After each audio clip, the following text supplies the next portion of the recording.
Yeah, g'day, Mark here, and welcome back to my channel. Now, a while ago, I got into live streaming, so I got this switcher. And once I had the switcher, I figured I'd need some way to sort of mount it on my desk or to take it on the road. Now for the desk, this setup here is something I've just designed and started using. Whereas for on the road, I've got this case, which I modified to take the switcher with a monitor and power supply and stuff in it. And that's what I want to show you today. How I designed and made both of these two units.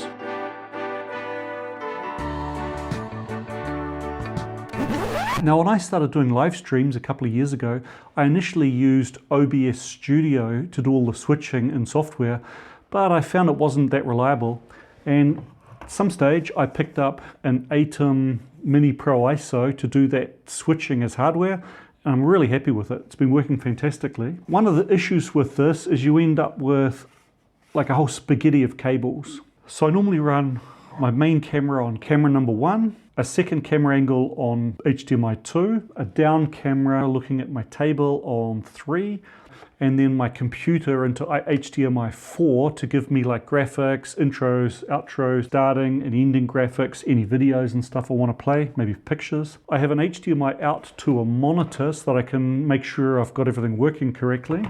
I'm running the stream via Ethernet to try and get the most reliable streaming I can get. That also allows me to control the Atem from my computer using the companion software, and that allows me to control this whole thing with macros, which I use quite a lot to be able to speed up some things and make it more reliable. I also use the USB-C port to run an SSD drive to record the whole show. I am set up to use microphones directly into the switcher, but normally only when I'm streaming with somebody else. When I'm alone, I tend to run the audio through the camera. And of course, I need the 12-volt power in. When I bought this unit, I didn't get the right power supply for it. So with this being the core of my setup, I've got the issue of how am I going to mount this monitor, and maybe I can reduce some of the cabling a little bit. Seeing as I don't have the original power supply, and the monitor also needs a 12-volt power supply, those two could share one. So the HDMI cable from here down to here could also be put into some sort of a box or something. And that's what got me looking at videos online of how to set up a travel case for an Atem switcher. Mail time. Couple little fans. 12-volt power supply. And kind of a cute little instrument case. This one's not a Pelican. I needed a very specific size, and the Pelican didn't have one in the size I wanted. I bought it specifically so that this monitor would fit in. Oh, wait a minute. Okay, well that'll be going back because the inside dimensions that they gave are not the size that I needed. Pack that back up and send it back to them. Right, let's try that again. A few cables and fittings, and this time it's the Amazon Basics model of case. This one's a bit bigger. Unfortunately, it's probably a bit thicker than I would like, but it's the closest size I could find to what I was looking for. Okay, this one seems to be going for full-on indestructibility.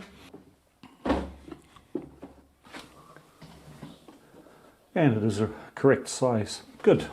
I modelled a cutout for the switcher here and all the various holes and attachments I need. I then exported these contours as DXF files to be laser cut. By the way, this is an old project, so this is still in FreeCAD before I switched to Onshape. My friend Jörg is a member of a makerspace with a laser, so he cut them out for me.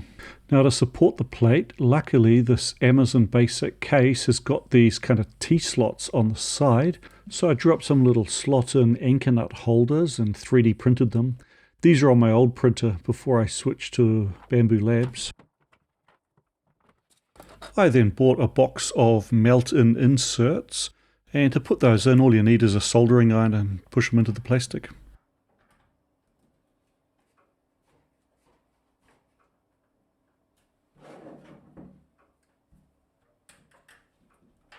Just like that. These actually hold remarkably well. In the lid, the monitor frame needed something similar, but there were no T-slots for them to slot into. Since here we're only attaching plastic to plastic, I'll just try some hot glue.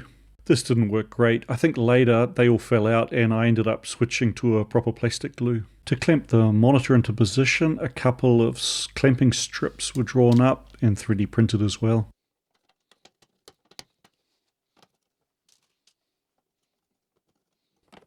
Well, that looks like it's going to clamp well enough, so I'll go and print the second one. Off camera, I chomped out a hole in the back for all of the HDMI cables, network and USB-C, added the inserts.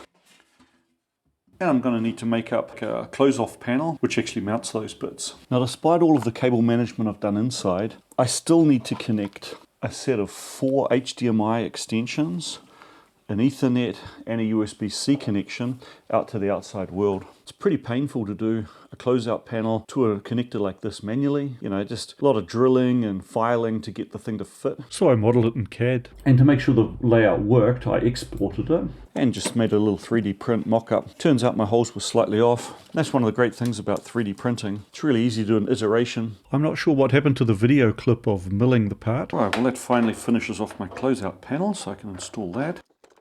Not the nicest painting ever, but hey. This is where I find it probably doesn't fit because this needs probably a little bit more clearance. So this is how my interface plate came out. I'm pretty happy with it. I also added one fan on each side because those Atem switches run pretty hot. One of them's set up to blow in and the other one blows the air out. I've got everything installed.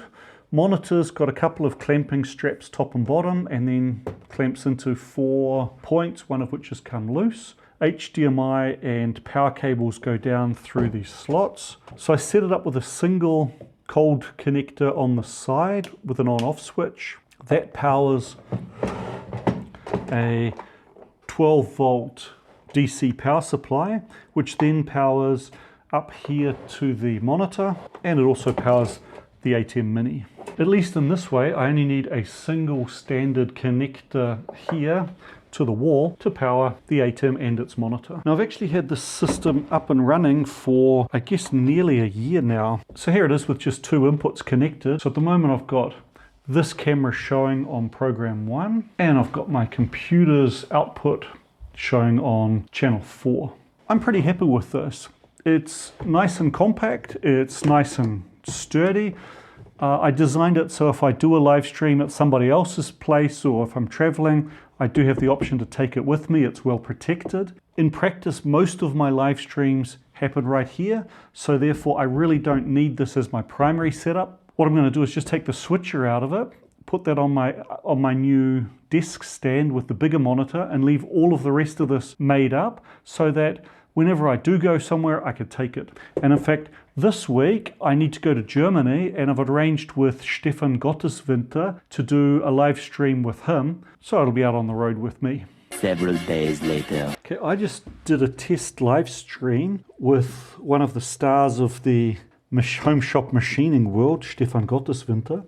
I had to butcher this because when I'm bringing somebody in via Zoom or FaceTime or whatever, I have to output this audio through into the switcher, of course, so that it can go out with this program. I need to hold a conversation with them, so I need to be able to hear them. And the only way I can do that is by plugging my headset into the program out HDMI. And unfortunately, the monitor which I built into this doesn't have an audio jack. That's fine when I'm in the room with the people, because I can hear them anyway, but to do like a remote live stream with somebody else, it's always been one of the disadvantages of the Atem Mini series that they don't have an audio jack. Aaron Parecki has designed something somewhat similar to what I was looking for. But then I picked up this nice Beatronics 12-inch monitor, kind of an industrial one with a metal frame.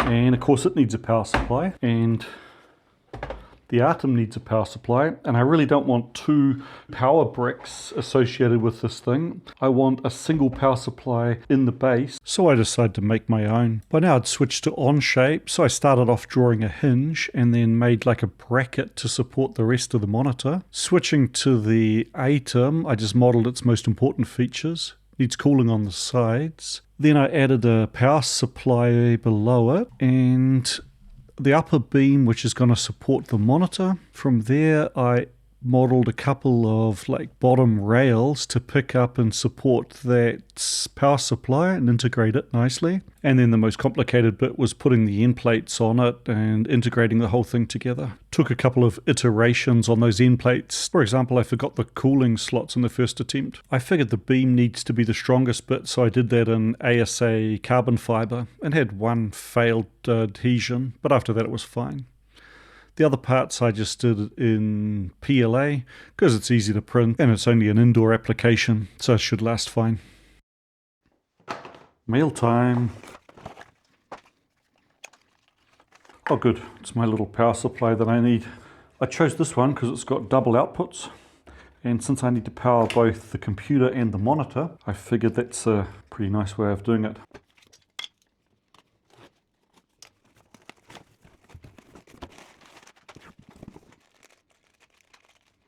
On-off switch with connector, nice short HDMI cable, and then this last box. This is a wall mounting for a camera, and I'm going to use this for my vertical down camera that I need when I'm doing live streams. Wow, it's all a bit beefier than I expected. I generally want a down camera about here, so I'm going to need to mount this over on the wall. Just make a dust dam out of masking tape to catch the worst of the dust.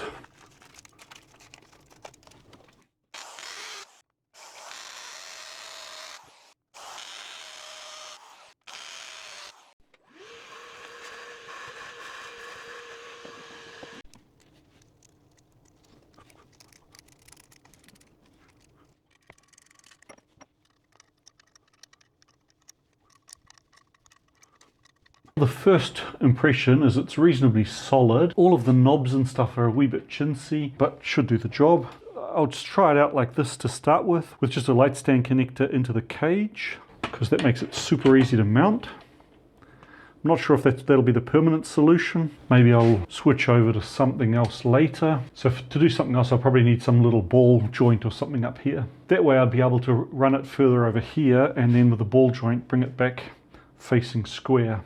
Like this, I can only have it in this position.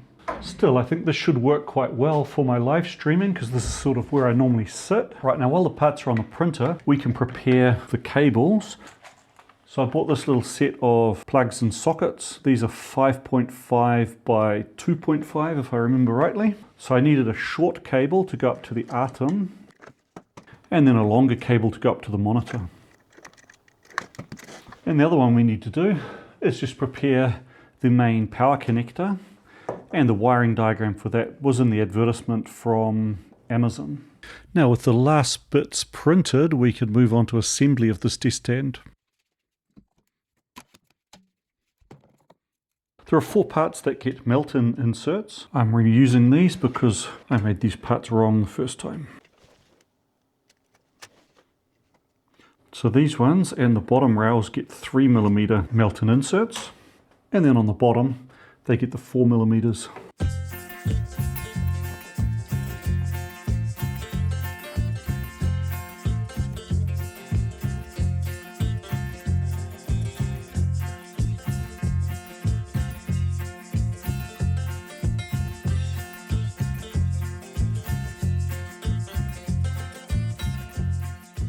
Right, so first off, I printed the frame adapter and the swivel, and I did those in black matte PLA.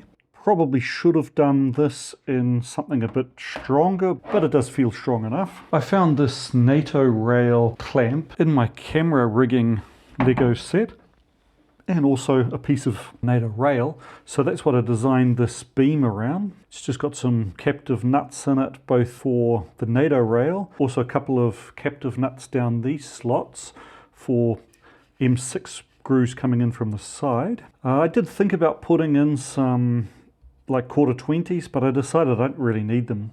Generally the only thing I mount near this is going to be a microphone receiver, which has a cold shoe mount. So that's working nicely like that. One thing I'm really impressed with is I printed this part in ASA carbon fiber reinforced. And I must say that the texture and look of that very nicely matches the powder coating on the monitor itself. Okay, so I did my big live stream yesterday with my mate Stefan, and what I found is that I've made a slight mistake on the gap across this, because this should hold the Atem snugly, but it doesn't. I think I've got either 2 or 4 millimeters too much play. I think it looks like 4. So I need to reduce the depth of that cutout by 2 millimeters each side. That's one definite change. Right, so this is the improved side panels, which should hold this a bit more snugly. Ah, that's better. It can't fall in anymore. That's good. So all in all, I'm really happy with this design. I'm especially glad that I used the NATO rail because it allows me to store the 2 parts separately, taking up less space. Oh, I've just realized I assembled it backwards. Those slots are supposed to go to the back. If you decide to make one of these, I'd appreciate if you'd buy the parts for it using the affiliate links down below. They won't cost you any extra. I get a couple of % of the profits, and it just helps maintain the channel, so I'd appreciate that. All of the STL files to make this and a bill of materials are available on the Thingiverse. I also flipped that over to the correct orientation. The idea of those was to mount things like a radio receiver. By the way, if you missed that live stream I did with Stefan Gotteswinter on Thursday, I'll leave a link up here. I thought it went really well. What a nice guy. So there we have both my desk and also my traveling solutions. Now, if you're interested, I'll put the STL files for this desktop stand on Thingiverse. So if you're using an Atem Mini for your streaming, you're welcome to make one yourself, and hope it helps you out. Thanks very much for watching, and I'll see you next time.